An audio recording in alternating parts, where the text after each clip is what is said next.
افغان او ایرانی لوري پر سوداګریزو مسایلو خبرې کړې دي. په سلامونو مو هرکلی کوم. زموږ یوټیوب چینل ته پخیر راغلی. که غواړئ په بشپړه توګه معلومات ترلاسه کړئ نو ویډیو راسره تر پایه وګورئ. د طالبانو د سوداګرۍ او صنعت وزارت وایي د سوداګریزو اړیکو د پیاوړتیا په خاطر یې له ایراني چارواکو سره لیدلي دي.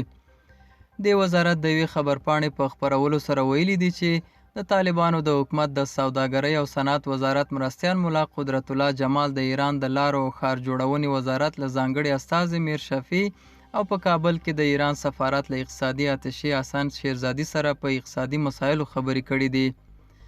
په خبرپاڼه کې راغلي دي چې په دې لیدنه کې د سرحدي بنسټونو، بندرونو او صنعتي پارکونو د پیاوړتیا او د سوداګریز بیلانس په اړه خبرې شوې دي.